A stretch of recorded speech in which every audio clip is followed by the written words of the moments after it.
Nesse vídeo, eu quero te mostrar agora o exemplo de a organização de uma tabela para você começar a coletar dados a respeito do funcionamento do seu consultório. Então, essa primeira tabela é a mais importante, né? Uma tabela de agenda, e ela funciona no formato de banco de dados. Aqui nessa tabela você pode ver o seguinte, eu montei uma tabela exemplo com uma sugestão, né, de como eu trabalho, e eu acredito que é a melhor maneira de você organizar, né, ter acesso a informações que são relevantes aí para você fazer contato com os seus clientes, para monitorar datas de contato com eles via e-mail, também informações contábeis, né? Então veja aqui como está organizada essa tabela. As tabelas no formato de banco de dados, elas são tabelas que funcionam da seguinte maneira. A gente inicia o registro numa linha e aí a gente vai descendo esse registro nas linhas abaixo. E no campo das colunas, a gente tem as categorias da informação que vai ser colocada ali nesse campo. Então aqui eu tenho duas informações relativas a datas. Essas informações vão ser relevantes na hora que eu for enviar esses dados para o aplicativo de agenda. Aí aqui eu tenho depois informações pessoais do meu paciente, basicamente nome, e-mail e telefone, o local de onde ele escreve, já que as consultas são virtuais, é interessante você saber se você tem pacientes fora do Brasil, para você ter mais ou menos uma ideia do fuso horário que ele vai estar, e eu vou mostrar como que a gente monta um protocolo de comunicação, deixando bem claro que o agendamento no horário brasileiro e tal. Eu sugiro você deixar aqui o campo local colocado. Você pode ou não optar por ter uma outra coluna ainda, que seria uma coluna de CPF. Essa coluna de CPF serve para fins de emissão de nota fiscal, mas ela não necessariamente precisa estar aqui. Ela pode estar na ficha de prontuário aberto através do aplicativo de formulários. Também a gente vai explorar um pouco mais à frente. Mas, caso você deseje, você pode deixar essa informação à mão aqui também. Aqui em perfil/programa, isso vai variar, do seu segmento. Isso tem mais a ver com o perfil do paciente do que o perfil do atendimento prestado, do serviço. Então, se é um paciente que está buscando um determinado procedimento, emagrecimento, está passando por um programa, por exemplo, de tratamento, Então você pode deixar aqui claro qual que é a conduta que esse paciente está seguindo, porque isso vai te ajudar, inclusive, nas informações aqui de consulta, por exemplo, envio de orientações. Uma sugestão, que eu te dou, se você ainda não trabalha com orientações pós-consulta via e-mail, é algo bastante interessante para você manter esse contato com o cliente. Você envia ali uma seleção de materiais, às vezes orientando, reflexões, ideias do pós-consulta, e deixando aberto esse espaço para ele tirar dúvidas com você. As dúvidas eu sugiro que sejam tiradas via e-mail mesmo e não WhatsApp, porque o WhatsApp ele tem um caráter mais de imediatismo, O WhatsApp ele dá essa sensação de que a gente precisa da pessoa e não da informação. O e-mail é uma maneira de você deixar registrado, todo um histórico de conversas, e isso vai te ajudar, inclusive, vai facilitar na hora de você anotar, fazer anotações em prontuários, fotos, de suplementos que o paciente esteja usando, de medicamentos. Você vai conseguir fazer o controle dessas informações através do e-mail, porque ele permite, aquela navegação por barra, diferente do WhatsApp, que assim a informação pode se perder com o passar do tempo. Ainda é relativo à consulta.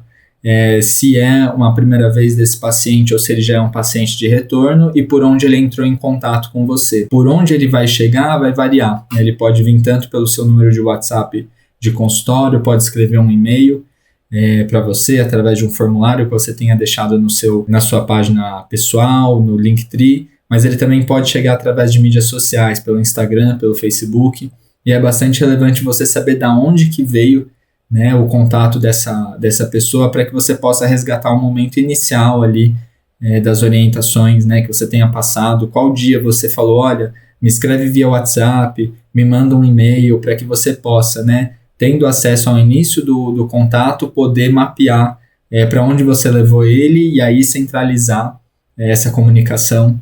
Minha sugestão é através do e-mail, mas também tem espaço para você usar o WhatsApp, por exemplo, para esclarecimento de dúvidas pontuais, agendamento de consultas, de como que funcionam essa determinada modalidade que você está oferecendo. E aqui informações contábeis, né? Informações de valor, para você ter essa somatória aqui, quanto que você fez no mês, quanto que você fez em um determinado período, a data que esse pagamento caiu na sua conta. Então, sugiro, né, que você peça para a pessoa enviar os comprovantes de transferência para você. Eu os recebo via WhatsApp. Então, assim, mais, né, o recebimento é feito assim, bom, beleza, recebi, e aí eu coloco a informação da data que a transferência foi feita, porque aí com essa data, tendo ali o comprovante, eu consigo, né, dentro da conta ali buscar, olha, né, a Bruna fez o pagamento aqui no dia 2 de março, na minha conta tá lá, 2 de março, tá lá, agência conta da Bruna. E aqui informação da emissão da nota fiscal também, porque muitas vezes o cliente, o paciente, ele precisa desse documento para pedir, entrar com um pedido de reembolso junto à operadora de saúde, e aí você pode, por exemplo, eu faço o uso do site da Prefeitura de Campinas, e eu faço o uso, né, da ferramenta mesmo que a Prefeitura oferece, eu não faço uso de nenhum software, né, para gerenciamento e emissão de nota fiscal. E aí lá no site da prefeitura tem um campo, né, para você enviar, disparar um e-mail automático para a pessoa que vai receber, né, que essa nota está sendo emitida.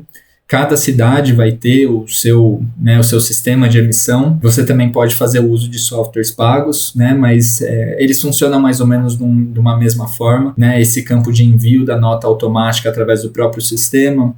Quando você faz a emissão da nota e você marca aqui, se a pessoa entra em contato com você dizendo, olha, não recebi, poderia enviar de novo, para que você não tenha que entrar no sistema ali e fazer uma nova impressão dessa nota disparar, você pode deixar anotado aqui e depois mandar uma mensagem assim, olha, eu enviei a nota para você no dia 3 de março, chegou aí pelo endereço do site da prefeitura oficial, procura aí na sua caixa de entrada por prefeitura@campinas e tal. E aí é uma maneira de você não ter que ficar fazendo retrabalhos, né? O campo aqui de observação, geralmente eu coloco se a pessoa que está passando é um menor de idade, o nome da mãe, enfim, se é uma família que vai passar em atendimento, qual que é o nome de cada um dos membros, idades, informações que podem ser relevantes, né? Se a pessoa opta ou não por um determinado estilo de vida que ela passe para você, se está no momento de transição, aí é um campo mais assim, menos padronizado, né? A ideia de você trabalhar com uma base de dados estruturada, que é essa no formato de tabela, é que ela permite que você produza, né, relatórios gerenciais através daquela ferramenta, né, de tabela dinâmica. Quem está um pouco mais familiarizado com Excel talvez já tenha visto essa ferramenta em uso. Então, eu selecionaria, né, aqui o campo aqui da tabela, né, todas as minhas informações, e aí eu viria aqui em inserir tabela dinâmica, e aí ele vai falar, né, assim, onde eu gostaria de inserir essa ferramenta. Eu peço para ele criar uma nova página, dou um criar, e ele vai vir aqui, né, vai criar uma página nesse formato. Como é que funciona a tabela dinâmica, né? Qual que é o uso que a gente tem? Eu posso agora organizar essa informação em blocos, né, para que eu possa trabalhar com resumos de valores, eu não precise olhar para a tabela de dados de maneira geral. Eu posso fazer algumas filtragens, algumas reduções para poder enxergar realmente só a informação que eu preciso. Como que funciona a tabela dinâmica, né? Vamos por partes. Aqui nesse campo é onde a gente vai fazer a apresentação do relatório gerencial, e aqui é onde eu vou fazer o trabalho com as informações da tabela dinâmica. Esses daqui são os campos da tabela. Então, uma tabela é composta de linhas, colunas, valores e filtros.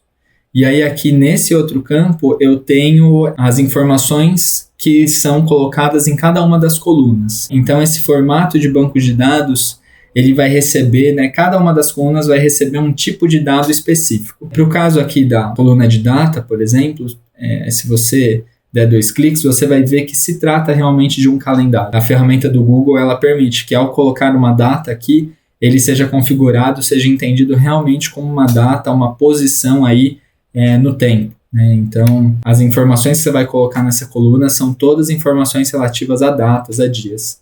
E aqui, horários, é interessante você perceber que assim, há uma padronização, né? Há sempre uma busca por uma padronização, boas práticas de registro na tabela. Então, o formato de horário, por exemplo, que eu escolho, no formato 00H00. Você pode fazer também esse formato com os 2 pontos, né? por exemplo assim, 8,5. Você pode não colocar o 0 inicial, deixar um formato reduzido. Eu tenho essa anotação aqui com o H no meio. Ele é tratado como campo de texto, né? Mas isso não impede realmente que eu tenha acesso à informação que eu estou buscando. Então aqui, campos de e-mail, campos de telefone, campos de nome. É sempre importante você buscar uma padronização. Por exemplo, o nome, eu costumo colocar um nome completo, porque eu preciso acompanhar essa pessoa ao longo da minha plataforma. Eu preciso saber aonde que ela está no meu painel de contatos, onde que ela está nos meus e-mails. Preciso ter acesso à ficha de prontuário dela, que também vai estar aqui. Então, essas 3 informações, elas vão permitir que você sempre encontre esse usuário no seu sistema.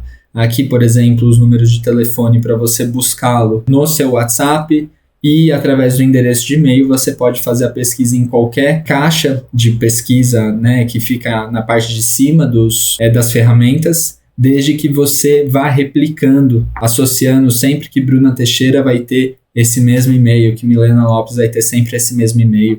Então é importante você ir criando essas redundâncias, colocando uma mesma informação que identifique esse usuário em várias plataformas, em vários aplicativos, para que você consiga ir monitorando os espaços, né, que você vai criando dentro dessa sua infraestrutura virtual que você está criando.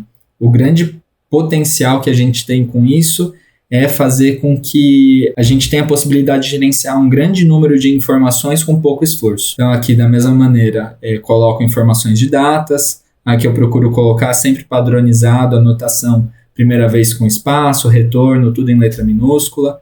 É bastante importante que você busque a padronização, porque na hora de você montar uma tabela dinâmica, vai permitir que você coloque, né? Arrastando aqui os campos, vou colocar a data, vou colocar o nome, vou colocar o e-mail, a data do pagamento, e aí aqui no campo de valores eu vou colocar a somatória dos valores. É uma tabela similar àquela, né, mas vai me permitir, por exemplo, ver aqui que no dia 6 de março eu atendi 2 pessoas e fiz, né, esse valor aqui somado, né? Então ele concatena, né? Se eu quiser ver a evolução de um determinado paciente ao longo do tempo, se eu quiser, por exemplo, acompanhar só a Vitória, se eu quiser acompanhar, por exemplo, só a Alice, eu consigo, através dessa ferramenta de tabela dinâmica, ir gerando esses relatórios para ir me mostrando, né, ao longo do tempo, a evolução, lifetime value, né, quantas vezes esse paciente, esse cliente passou com você. Retomando, fazendo um fechamento aqui, é muito importante que você trabalhe com as suas planilhas no formato de base de dados estruturados, esse formato de banco de dados, que é esse formato de registros, né, um embaixo do outro, com os tipos, né, as categorias de trabalho dispostas em colunas, para que você possa, através dessa ferramenta de tabela dinâmica, poder fazer a criação de relatórios gerenciais e poder acompanhar a evolução do seu consultório ao longo do tempo, ou enfim, a evolução de crescimento de faturamento. E isso só é possível realmente se você conseguir estruturar esses dados para que eles criem relatórios para você. E por isso que é extremamente importante que você busque boas práticas de padronização na hora de você fazer os registros nas suas bases de dados. A gente vai explorar mais sobre esse tema de bases de dados estruturadas, desestruturadas e relatórios gerenciais em um módulo específico só de análise de dados através de ferramentas de planilha.